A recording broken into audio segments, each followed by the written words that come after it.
Hello, my viewers.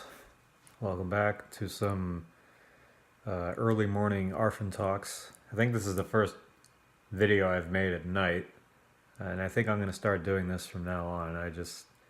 I always like to just do everything at night, whether it was play poker or write. I like, I'm a night owl.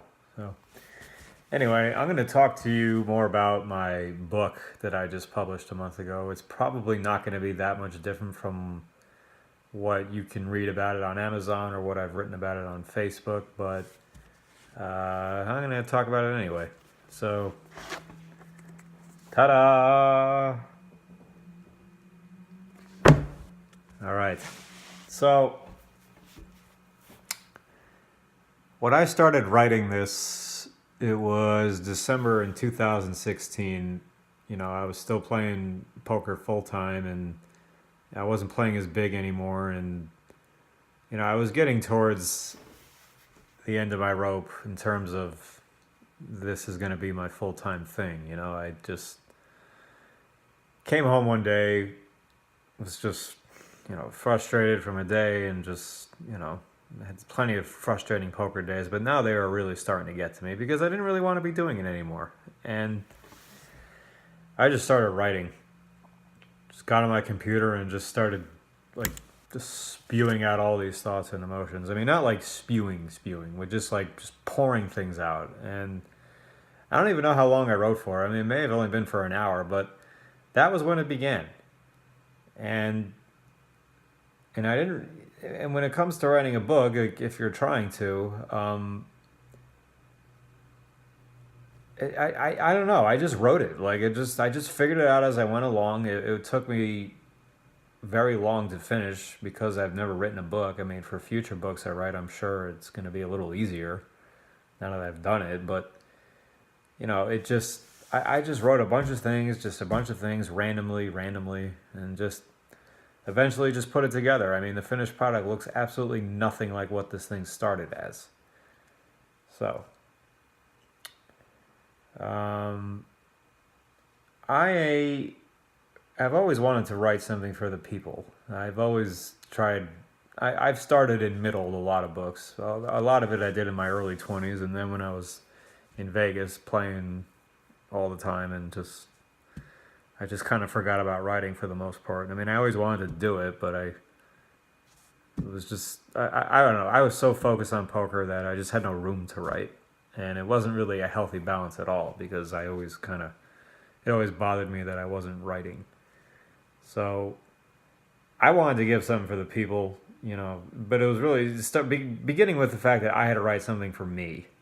I had to write. I mean, all the things I wrote out on page, I just wanted to write these things down and just say them, and it just developed into this thing where the more I wrote and the more stories I told, I started learning about things that I went through. I started to learn more about myself. The messages of the messages of this book evolved as I was writing it. Like, I didn't really know what I was doing. All I knew is I wanted to write, and it just became about this study of human psychology and motivation, and just analyzing our choices. Why do we do what we do? Situations we got into in the past. Why did we do what we did then? Where is it all coming from? Because when you really start to think freely, it's incredible to think how long you spent without thinking freely, where you didn't even think about whether or not you were thinking freely or not, because you were just doing basically whatever you'd been told to do, whatever had been ingrained into you fearfully. It's pretty much how the world runs. I feel like until you really start to take a step back and stop listening, and just tune out everybody else and just think about what you think about things. It's just we're just taught to make all the decisions we're taught are always coming from this fearful place. We're worried about what this guy thinks, what she's gonna say. It's like, and it's just amazing. It's like, how did that ever become more important than than what we need to do. Whether it's your mom, whether it's a friend, whether it's a stranger, just anything, any situation. I mean, it's not even about like just. It's not even about just like what do you want to do with your life. It's just honoring. Just I don't know. Maybe helping understand how to honor how you're feeling in every situation and just acting on it, no matter how big or small it is. So I'd say about half the book is just, analyzing situations we get into, like as hypotheticals. I mean, things that I've been involved in, but not like giving an actual example of it. And maybe and I guess the other half of the book is our stories. Whether they're wild and crazy with all kinds of twists and turns, or if they're just something simple. I mean, a lot of them occurred when I was a kid. A lot of them occurred in the last 10 years. Some of them occurred very recently. So it's just, it's just a giant opinion piece. And I mean, and when I was writing it at first, I was writing it like in order, like, the way most books are written. And I just got like, it's like, I don't want to make people like, now you read this, now you read this, now you read this. It's like, I didn't want to do that. It's like, because I feel like I'm making you read something, and it's like, so why don't I just let the reader pick what order they want to read the book in? And why don't I make it into a bunch of really short chapters? Because I have a hard time reading. I read very slow. I got to read parts over and over again because I space out so easily. I mean, unless I'm like totally captivated by what I'm reading, it's difficult for me. Sometimes I want to keep reading, but like the next chapter is like 30 fucking pages, and I'm just like, fuck this. So I made a bunch of short chapters. A lot of them are between 1 and 5 pages. It's such a small commitment. You just pick it up and read it here and there. Now, some of them are a little longer than that. I mean, but the longest parts of the book are pretty much all stories, other than the poker section, I guess. And the poker section includes some stories too. But that's also divided into a lot of subsections. So it's like, I give, as a reader, I just want to give you a lot of frequent breaks. So you don't have to really commit to it in long periods of time unless you want to, obviously. So that's just what came to me. I mean, it's not even like I sat down and designed it.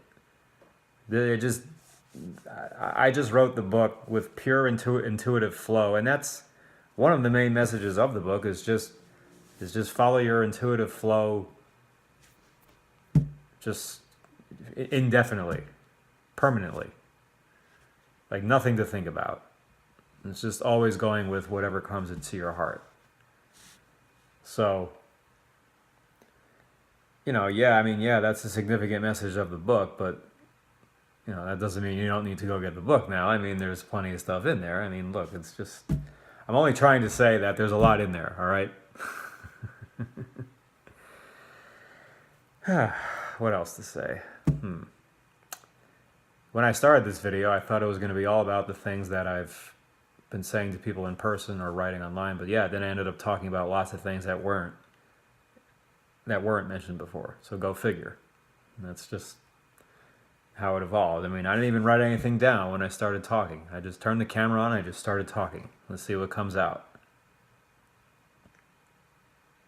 Just do it all in one take.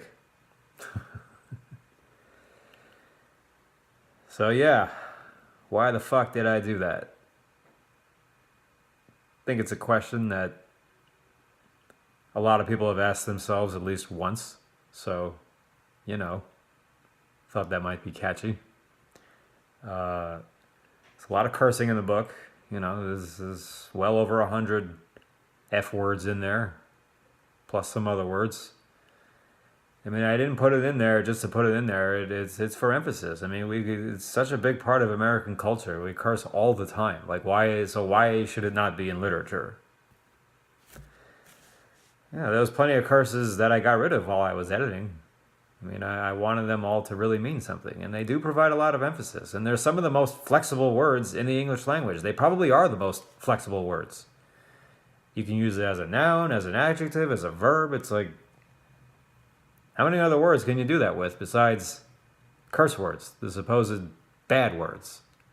So, Anybody who's got a problem with the cursing or with the title, because fuck is a bad word, well, if there's a bad word, then there must be a good word. And perhaps love is a good word. And so figure it's like it offsets, you know. Why the fuck did I do that? Let love be your motivation. Okay. No bad words, no good words. They just cancel out. Just like everything cancels out. And it's just nothing. Just one piece of neutral nothing. All right. I'm going to call it here. I think this is long enough. Thank you, guys. Yeah, man. I wrote this for you. So it'll always be there. Oh. That's better.